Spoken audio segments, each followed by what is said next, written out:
Brisbane is a city most of us move through on autopilot. We get on buses, walk through shopping centres, attend events and go to work, often without thinking about how those spaces are designed or who they work best for. But for many people, everyday life comes with challenges you can't see. Today we're going to explore hidden disabilities, what they are, how they affect people here in Greater Brisbane, and how a little awareness can make things better for everyone. Also some of the challenges specific to this region for people with hidden disabilities. When most people picture disability, they think of something visible, but the reality is very different. Many disabilities, which could be permanent or temporary conditions, are not immediately obvious, but they can still affect the way people can live their lives in very real ways. 1 in 5 Australians has some form of disability, but what you may find surprising is that out of those, 85 to 90% are not immediately visible.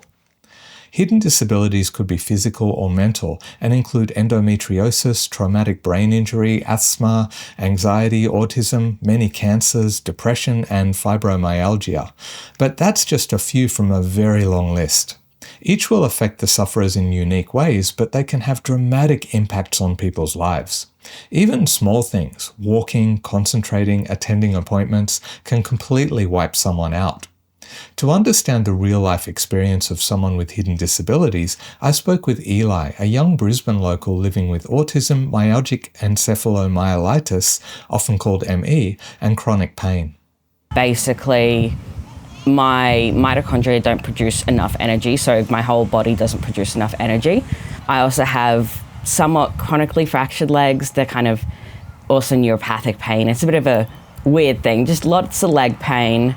That's kind of developed out of nowhere. So yeah, just a lot of pain and troubles navigating around things. Things become especially challenging in public spaces, particularly public transport. Public transport is not really designed for people with mobility issues. Even the small things that you don't really consider, like how far a bus parks away from a curb, can affect how easy it is to get into the bus. Eli spoke about standing on crowded buses, dealing with heat, noise, unpredictability, and the pressure to justify the need to sit. The bus drivers don't tend to understand. There's a lot of, not confrontations, but I've had to try argue with bus drivers why they should, bring things like the wheelchair ramp out and stuff like that, which is just, it kind of adds this level of humiliation that you don't want to do in front of everyone on the bus as well. In one experience, Eli became dizzy and close to fainting on a packed afternoon bus. Asking for a seat led to dismissal rather than understanding. This has led to Eli often not even trying to get a seat despite needing one. Even though it causes me a lot of pain, I can still sometimes just deal through the pain and just stand up and wait it out. And sometimes it's preferable in my mind to do that than have to argue or prove my disability to someone who knows nothing about me. That choice to suffer quietly rather than to defend one's rights to support came up again and again in our interview. By the way, all interviews that I used snippets of for this video are available in full, beginning to end, to members of the channel at insider level and above. They're actually quite interesting interviews too, despite my questionable interview technique. Anyway, back to the video. There are some aspects of life in Greater Brisbane that may present additional challenges to people with all kinds of disabilities. The heat and humidity can not only make people who are already struggling to get around feel additionally drained, but can also exacerbate many symptoms.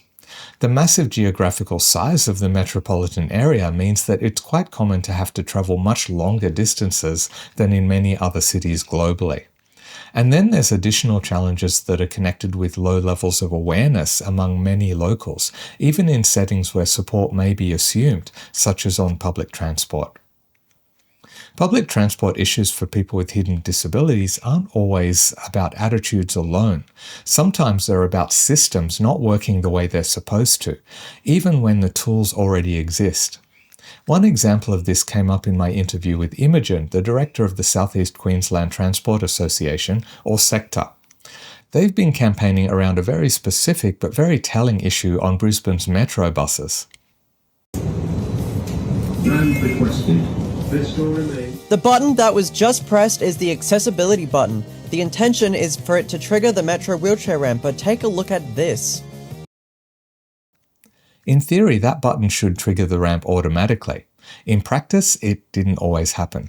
This isn't just an issue for wheelchair users. Many people with hidden mobility impairments, chronic pain, fatigue, balance issues, neurological conditions rely on ramps because even a small step can be unsafe.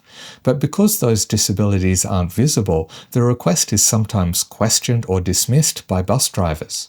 It is important to note that this is in no way the fault of the bus driver. This stems from poor training on hidden disabilities and TransLink's refusal to #see the sunflower and get hidden disabilities recognised in Queensland. There are currently too many issues of the ramp being ignored for people with hidden disabilities, and it's time for TransLink to help fix this issue and get hidden disabilities recognised. More recently, Imogen announced a win for her campaign.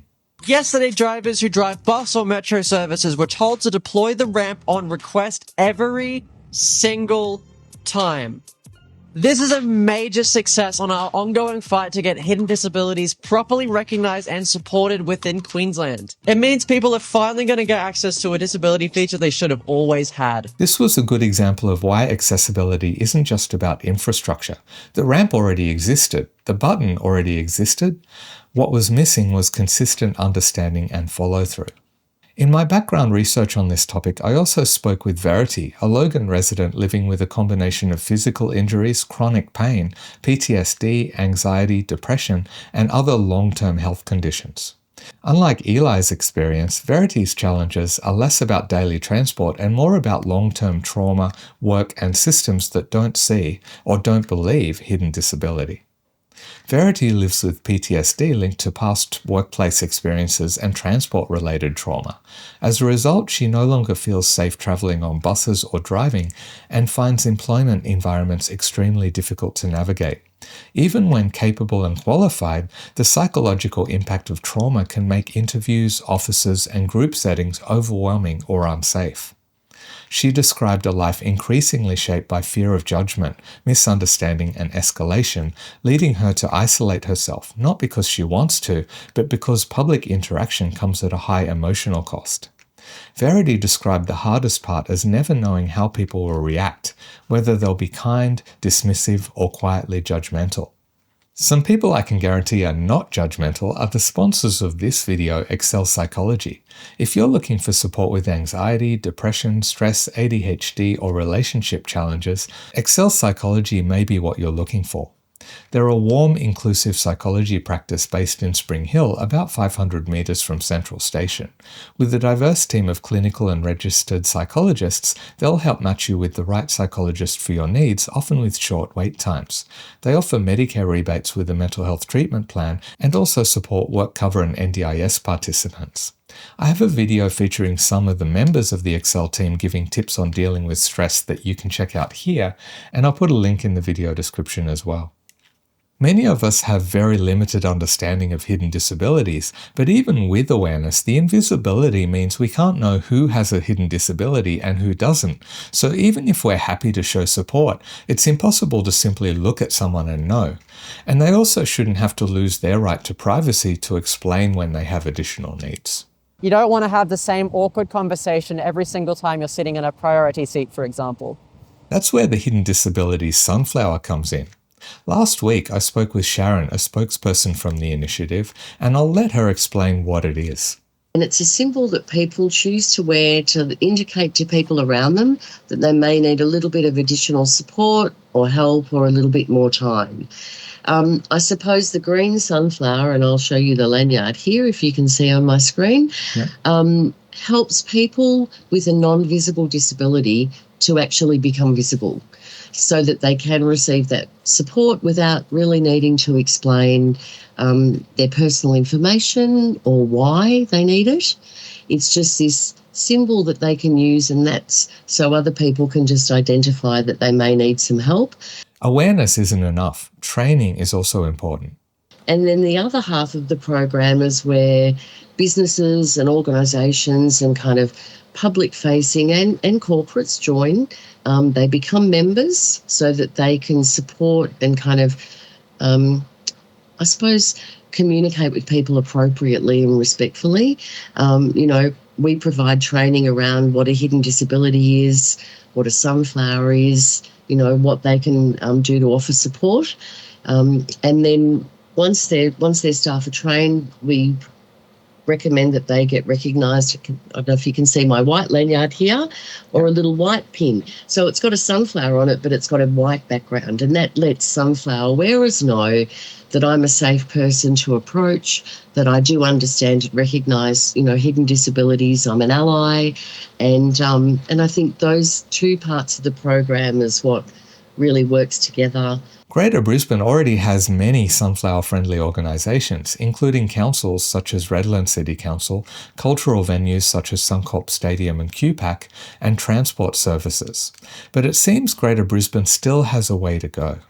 Coming back to that perception that Brisbane probably isn't, really sunflower-friendly, or that the program's not really embedded, I think when we kind of look at the success of some of the southern states, the commitment from public transport and the sector has made just a huge impact on the recognition of the program. Lanyards are provided at all the train stations for commuters in New South Wales and in Victoria. The training's been provided from a train driver down to a ticket seller and everyone in between, a cleaner, and I think trains and trams have sunflower signage on that priority seating, so people are recognised when they're on the system, or they've at least planned to put it in when they do their refurbishments and things like that. And I think, that's just made a really big difference. Even trains and trams have been wrapped. The whole thing have become sunflower trains, so that visibility is probably missing a little bit. And I think, once that kind of comes to play, and we're in conversation now with Transdev in Brisbane for the bus network. So I think when that kind of comes on board, that'll be a fantastic addition. Hopefully Queensland Rail Travel, they're already members. Hopefully they do some extension like some of the other public transport down south, to kind of bring that visibility up, which would be amazing to see. So I think that's the real game changer. It seems Brisbane is on a journey. Sharon described it as progress, not perfection. SEQTA are continuing their advocacy for TransLink to adopt the sunflower. And it's not like TransLink is against disabilities. Earlier this year, for example, they ran a campaign to try and get people to look out for not necessarily hidden disabilities, but people who may need extra help. What we are calling for is for TransLink to officially recognise the sunflower and update their branding materials and training accordingly.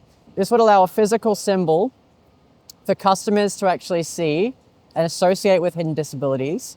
It would also allow an easier way to educate the general public into hidden disabilities, and it would help a lot of people who already wear the hidden disability sunflower on public transport, but may have had issues in the past with drivers or other commuters who just don't understand.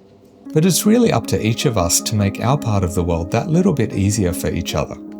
We really need to realise that struggle isn't always visible. And sometimes the most powerful thing we can do isn't to question, correct, or judge. It's simply to make space. See ya.